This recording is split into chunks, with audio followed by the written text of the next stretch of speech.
Different ആയിട്ടൊരു movie കാണാൻ നിങ്ങൾ റെഡി ആകുന്നുണ്ടെങ്കിൽ ഞാൻ നിങ്ങൾക്ക് ഒരു മൂവി പറഞ്ഞുതരാം സുഹൃത്തുക്കളെ. വളരെ സിമ്പിളെന്ന് ഞാൻ പറയുന്നില്ല. ബട്ട് എന്നാലും ഒരു വല്ലാത്ത സ്റ്റോറി പറഞ്ഞു പോകുന്നൊരു പടമാണ് സുഹൃത്തുക്കളെ. അപ്പോൾ ഇതിനകത്ത് നമ്മുടെ നായകൻ ആക്ച്വലി കുറേയധികം കടങ്ങളും കാര്യങ്ങളൊക്കെ ഉള്ളതുകൊണ്ട് സ്വന്തം നാട്ടിൽ നിൽക്കാൻ വയ്യാത്തതുകൊണ്ട് വേറൊരു നാട്ടിൽ ഇവൻ്റെ ഒരു ഫ്രണ്ടിൻ്റെ കൂടെ ജീവിക്കാനായിട്ട് പോകുന്നുണ്ട്.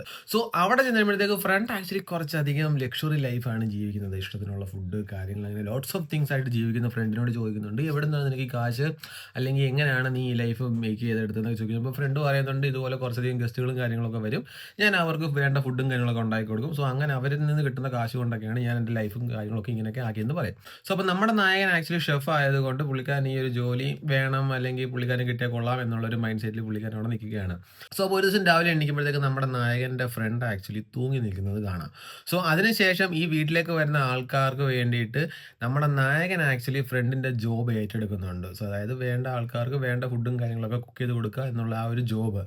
ആക്ച്വലി കുക്ക് ചെയ്ത് കൊടുക്കുന്ന ഫുഡ് എന്താണെന്ന് ചോദിച്ചു കഴിഞ്ഞാൽ നോർമലുള്ള ചിക്കനോ മട്ടനോ ബീഫോ ഒന്നും അല്ല, ഹ്യൂമൻസിനെയാണ് കുക്ക് ചെയ്ത് കൊടുക്കുന്നത്. സോ അത് ആർക്കൊക്കെയാണ്, എന്തിനൊക്കെയാണ്, എങ്ങനെയൊക്കെയാണ് എന്നുള്ളതൊക്കെ അറിയാൻ വേണ്ടിയിട്ടും ബാക്കി എന്തൊക്കെ സംഭവിച്ചു എന്നുള്ളതൊക്കെ അറിയാൻ വേണ്ടി നിങ്ങൾ ജസ്റ്റ് ഈ പടം കണ്ടു നോക്കുക. പിന്നെ അതുപോലെ വൺ മോർ തിങ്, നിങ്ങൾ ഫുഡ് കഴിയുന്ന സമയങ്ങളിൽ മാക്സിമം നിങ്ങൾ ഈ പടം കാണാതിരിക്കുക. സോ പടത്തിൻ്റെ പേര് വരുന്നത് വാട്ട് യു വിഷ് ഫോർ എന്നാണ്. സംഭവം ആക്ച്വലി ആമസോൺ പ്രൈമിൽ അവൈലബിൾ ആണ്.